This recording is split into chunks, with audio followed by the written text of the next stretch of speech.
to Genki 11 Kanji. Okay, so we have 2, 4, 6, 8, 10, 12, 14, 16 new kanji in Genki 11. Let's go through and take a look. Please note that the order in which they're introduced here in the Kanji Alive app is different from the order they're introduced in the textbook, but they are the same kanji. Let's start with the first one. So the first one is the kanji for hand, te. It is 4 strokes.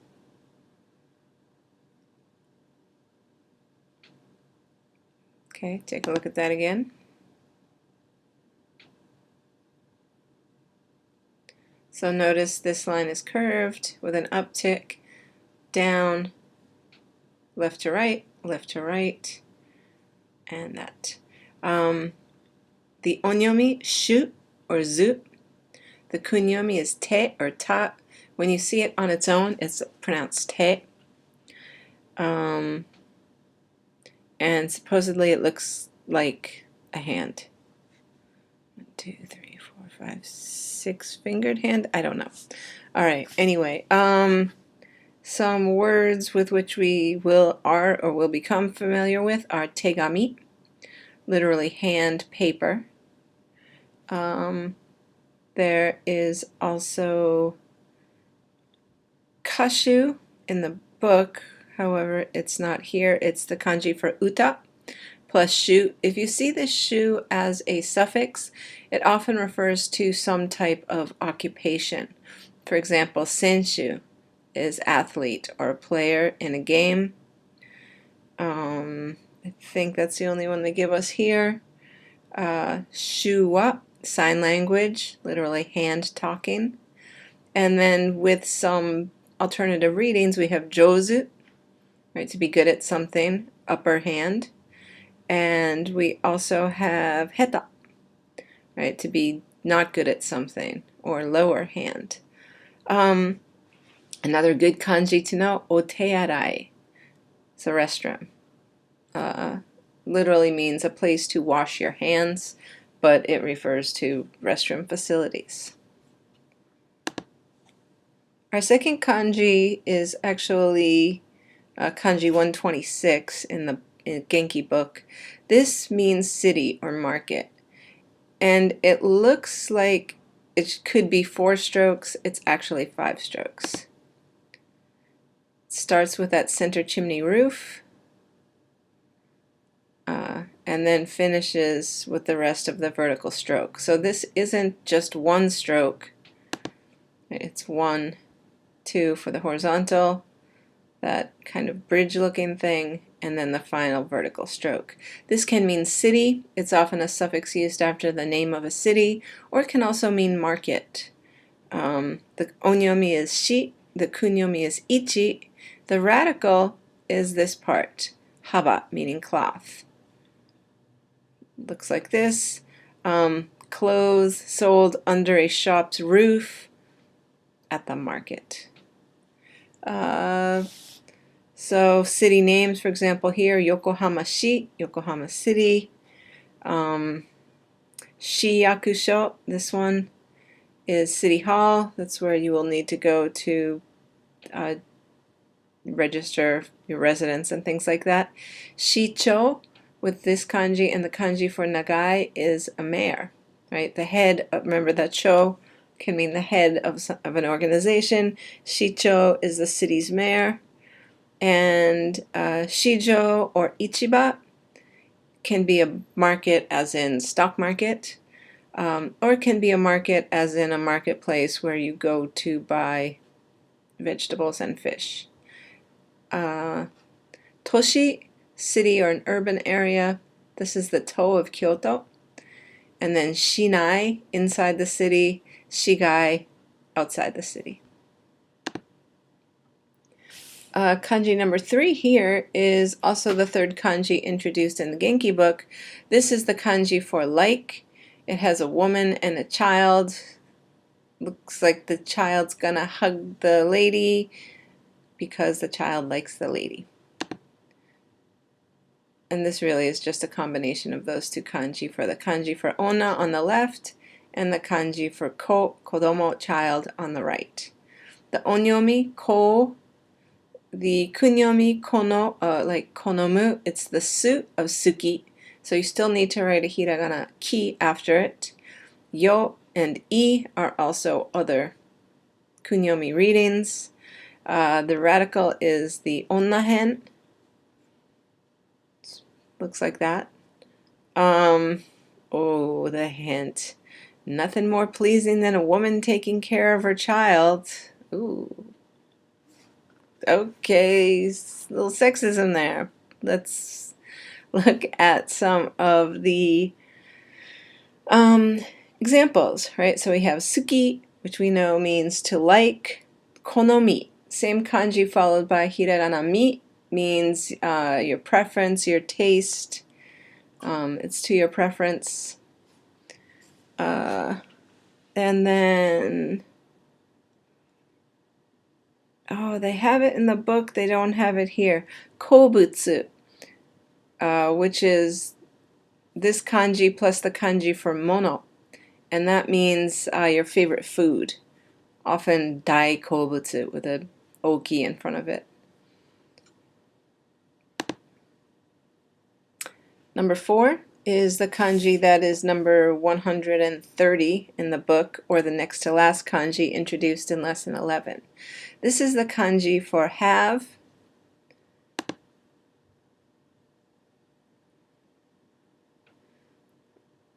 Okay, so those first two strokes are similar to the first two strokes of, say, migi or hidari, and then the second part is the kanji for moon.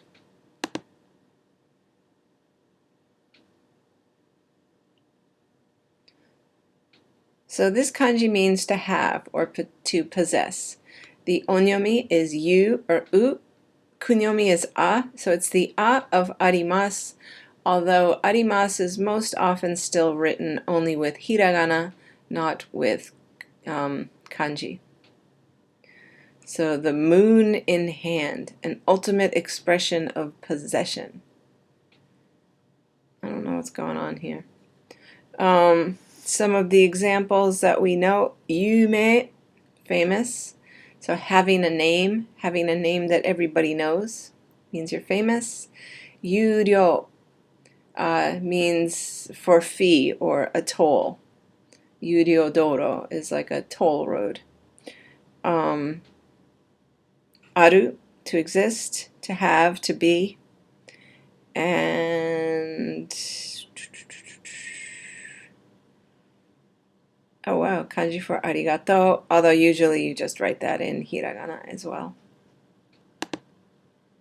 Kanji number 5 is an adjective root or an adverb root. It is the kanji for near. And like all the kanjis that have the running radical, right, the shinyo, that radical comes last.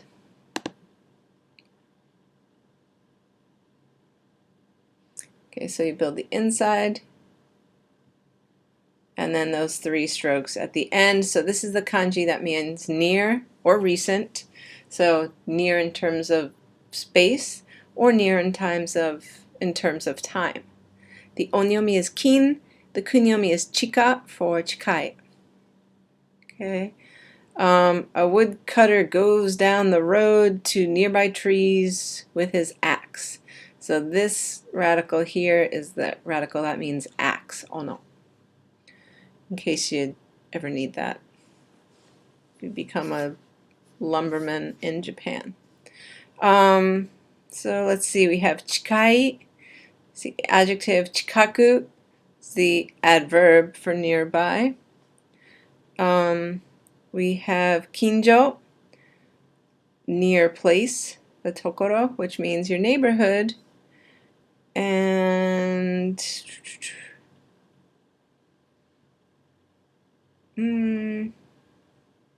chikamichi, shortcut, right? The close road.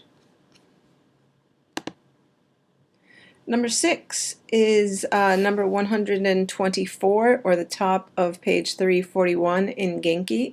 This means picture. This is the stroke order.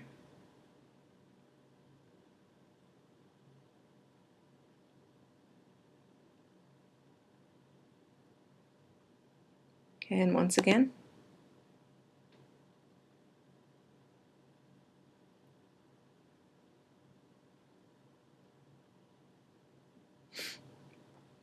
The onyomi is ga or kaku, can also sort of mean frame, and there is no kunyomi. The radical is those last two strokes, the kanyo or the container or open box, right? So this sits inside this open box. This is kind of similar to the kanji for oil, so their hint is that it's an oil painting in a frame. Sure. We will most often see it as the second kanji for eiga, movie. You will also see it for manga, comics or comic books.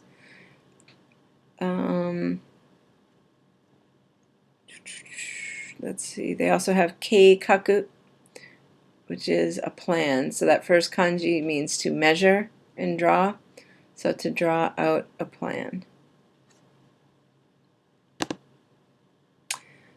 Kanji number 7 here is kanji number 127, or in the middle of page 341 in Genki. This means place. So first we build the left-hand side with the kanji that means door.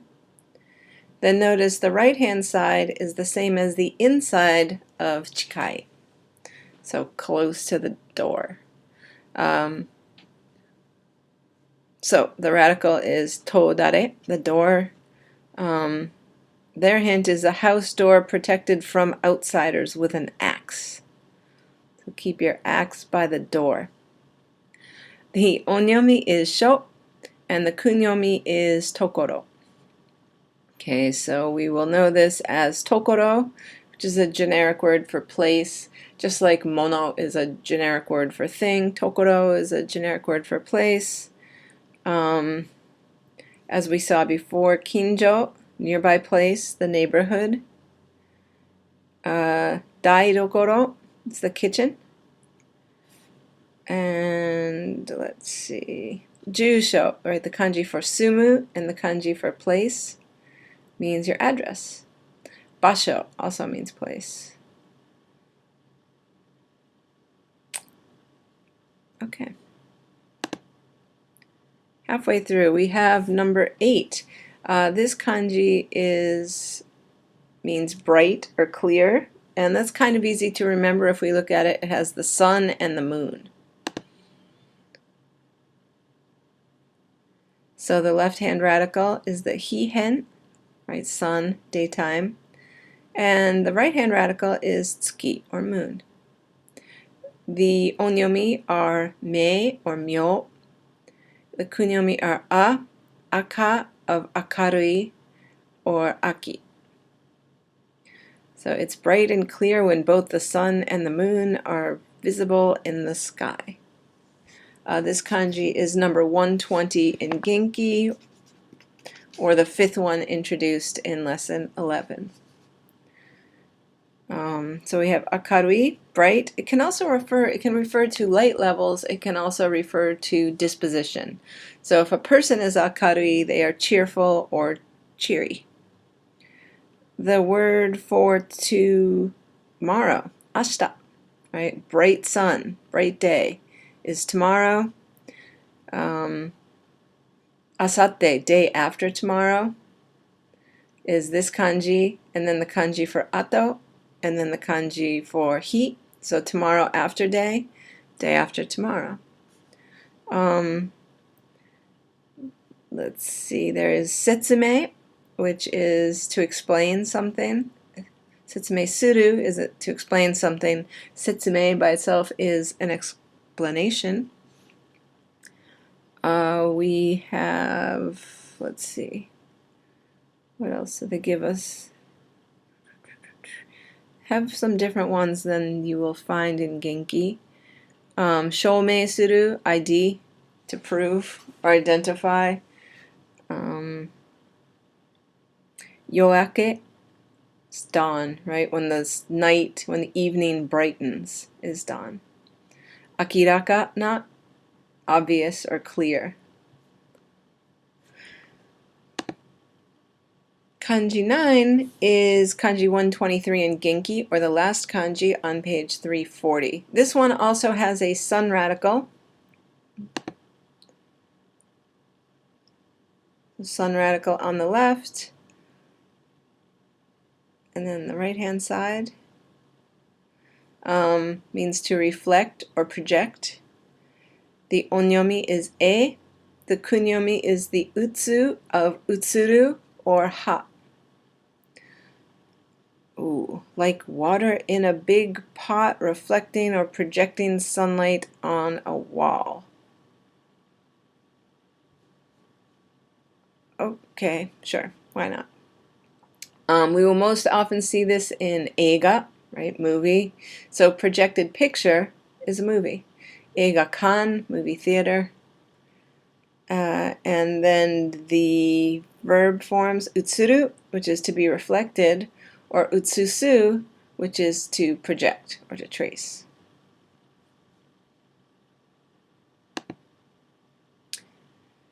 Kanji 10 of this lesson is kanji number 128 in Genki. It's the fifth kanji on page 341. This is the first part of Benkyo. Let's check out the stroke order first.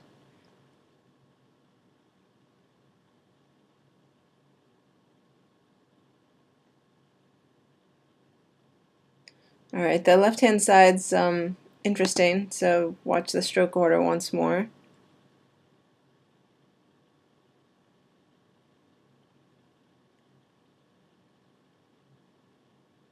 The radical is the right-hand side here. This is chikara, or power. Strong men showing their strength. Okay. The meaning is endeavor, to make effort, diligence, those sort of things. It only has one reading that we need to know here, and that is the ben of Benkyo. Kanji also gives it as tsuto for tsutomu or tsutomeru, meaning to work hard.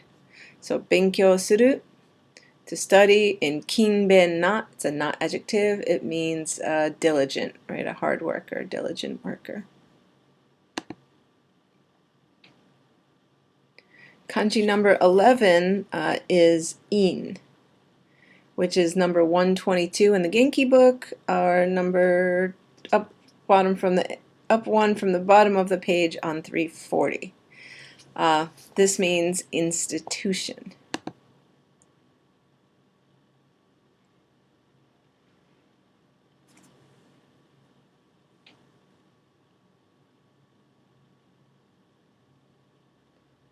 So the radical, if you're looking it up in a dictionary, would be the kosato hen, or as I like to think of it, the tall bee. And then the right-hand side is actually pronounced kan. Oh boy, yeah. Kan, which means complete or perfect. So temple on the slopes, because that means hill, where monks search for spiritual completion. Okay. We know this from byoin, hospital, right? The sick institution, or the institution where you go when you have an illness. Daigaku-in, graduate school. And byoin, a beauty salon or beauty parlor. Kanji for number 12 here is the last one in lesson 11 on page 341. This is the kanji for travel. So the left-hand side is ho, or kata.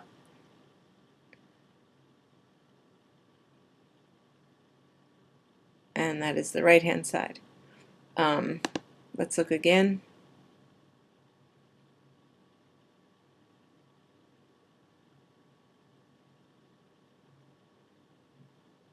Okay. So the radical is the ho hen, means direction or flag.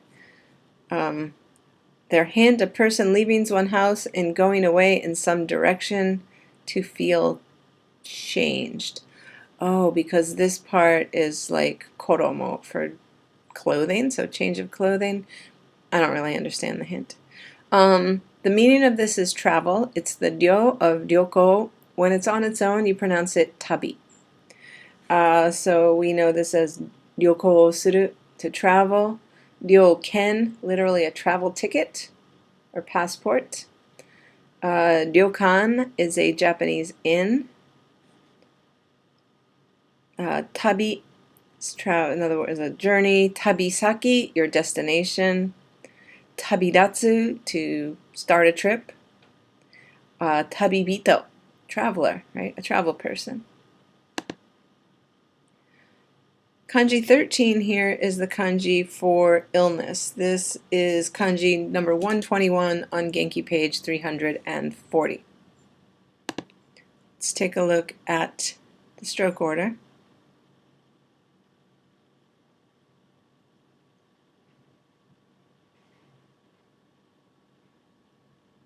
And once more, it's 10 strokes. It's fairly complex.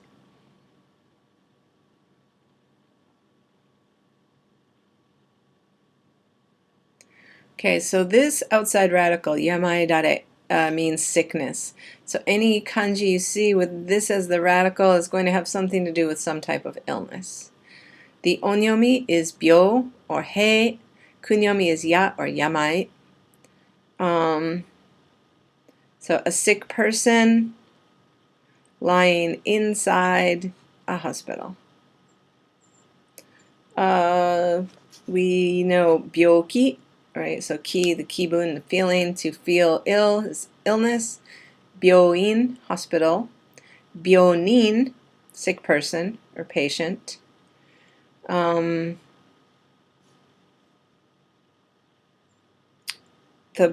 yamai is an illness. The book also gives a couple other examples, but we don't need to worry about them. Kanji number 14 here is the second kanji introduced on page 340. This is the kanji meaning paper. The left-hand side is the ito-hen, or the thread radical. And then the right-hand side is a side that means family or clan. So the hint, contracts linking clans are written in paper. I like to think of it as fiber. Paper is made from fiber, right? Threads. And then the onyomi is shi. This kanji by itself is also read as shi, or the kunyomi of kami. So we have tegami, right? A hand paper. Use your hand to write on the paper and write a letter. Kami by itself means paper. Let's see. Hyoshi is a front cover. Hakushi, white paper, right? Kanji for white, kanji for paper. Our next to last kanji here is the kanji that means strong. It's kanji number 129 on page 341. Let's take a look at the stroke order.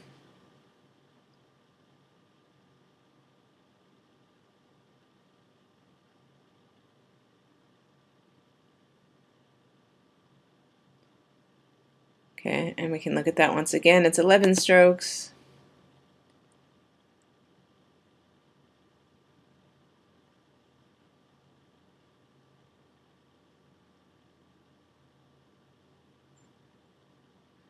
The radical is the yumihen. So this on its own means a bow, as in archery. Kind of looks like a bow. It means strong. So the onyomi is kyo or go. The kunyomi tsuyo of tsuyoi or shi. Bow-shaped cocoon insect. The soft silkworm become a firm larva. Because this is mushi. That's bug. I don't know. In Genki we see this as the second kanji for bengyo. So literally strong efforts. Remember the ben of benkyo means diligence, and this kyo means strong. So strong diligence to study. This is also tsuyoi, strong, as an e adjective. Gojo na, obstinate. Strong, jo nasake, strong emotion or strong character, means obstinate. Goto, robbery. It's a sort of strong taking is a robbery. And kyoryoku, powerful, right? So this kanji for strong, and then the kanji chikara for power, means powerful. Our last kanji is the kanji for uta. It's the second kanji, number 125, on page 341. We'll look at the stroke order.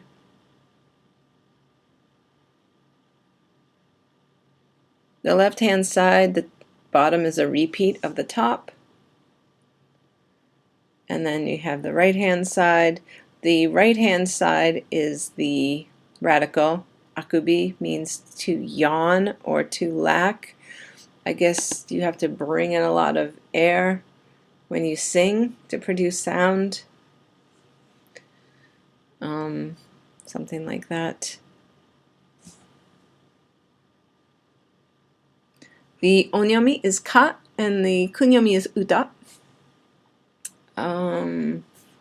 So we have utau, or utau, to sing. Uta is the noun. Kashu, going back to the te kanji we learned at first, is a singer. Kokka, literally the country's song or national anthem. Waka, this wa often means Japan. This is waka poetry, short Japanese poems. Kabuki, which is song, dance, and technique, is the Japanese dramatic form of kabuki theater. Then we also have kashi. The shi can mean poetry. So song poetry are song lyrics. Okay, so those are the kanji for lesson 11. Make sure you go over them in Genki, and I will see you in class.